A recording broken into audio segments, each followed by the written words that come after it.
এই গাইস কেমন আছো তোমরা? ভালো না থাকলে কিছু করার নেই, কারণ আমিও ভালো নেই। আজকে আমরা চলে এসেছি সুন্দরবন ঘুরতে গাইস। কাঁদার মধ্যে, এটাকে বলে চর। এই চরের মধ্যে হেঁটে হেঁটে আমরা যাচ্ছি নৌকার পাশে, যেহেতু নৌকায় করে আমরা ঘুরতে বেরাবো নদীতে, সেই কারণে সেট করে আমরা নৌকার মধ্যে সবাই উঠে পড়লাম এবং আমিও উঠে পড়লাম নৌকার মধ্যে। আমরা গাইস কোনো ট্যুরিস্ট এজেন্ট ধরে যাইনি, আমরা নিজেদের মতো একটা বোট ভাড়া করে নিয়েছিলাম। সেই বোটে করে ঘুরবো বলে আমরা বেরিয়ে পড়েছি নদীতে।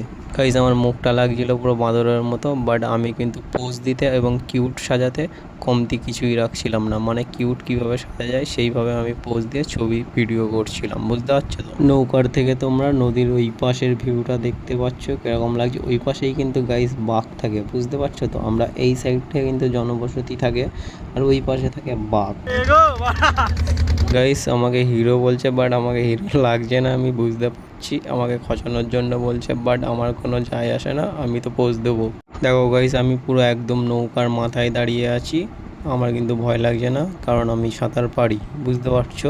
আমরা আস্তে আস্তে পুরো বাঘ মামার পাশে চলে এসেছি, মানে বাঘ মামা যেখানে থাকে সেই জঙ্গলে কিন্তু আমরা চলে এসেছি। এটা হলো আমাদের ডেয়ারিং জ্যাম্বুমান, যে দেখো বাঘ শিকার করার মতো বসে পড়লো একদম, যে বাঘ আসলেই ক্যাপ করে ধরবো এরকম একটা হাব ভাব নিয়ে সে বসে পড়েছে, একদম পুরো ডেয়ারিং বয়। এই দেখো লাভটা দেবে, দেখো জ্যাম জ্যাম জ্যাম। ও পক।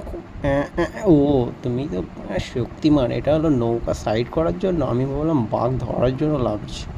ও গাইস মিস্টেক, আমিও ভুল করেছি। আমাদের জ্যাম্বুমান কিন্তু ঘর থেকে পুরো জাল নিয়ে এসেছিল, পুরো রেডি হয়ে, যে ওই পাশে গিয়ে আমি জাল দিয়ে মাছ ধরবো এবং সেই মাছ এনে বাড়িতে ভাজা করে খাবো। দেখা যাক মাছ পাওয়া যায় কিনা। গাইস তোমরাও দেখো, এই একটাও তো মাছ। গাইস জালে তো মাছ উঠলো না, বাট আমরা হাঁটতে হাঁটতে একটা কাঁকড়া পেয়ে গেছি। কি কাঁকড়া আমি নাম জানি না, বাট আমি তোমাদেরকে দেখাচ্ছি। এই দেখো গাইস চরের মধ্যে এই কাঁকড়াটা পেয়েছি। এই কাঁকড়ার নাম আমি জানি না, বাট সবাই বললো এইসব কাঁকড়া ছেড়ে দিতে হয়, তো আমরা আবার নদীতেই ছেড়ে দিয়েছি। এবার আমরা যেখানে ঘুরতে এসেছি সেখানের জায়গাটা তোমাদেরকে দেখিয়ে দিই। অ্যাকচুয়ালি বনের মধ্যে, মানে যে নদীটা আছে, নদীর মধ্যে একটা বালির চর টাইপের আছে, একটা ডিপ টাইপের, সেখানে আমরা ঘুরতে এসেছিলাম।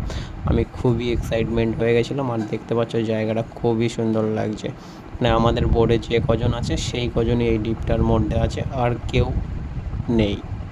তো তোমরা দেখো এই জায়গাটা খুবই সুন্দর, গিয়ে তো আমি খুবই এনজয় করলাম, মানে নিজেই এনজয় করলাম, নিজের মধ্যেই আনন্দ।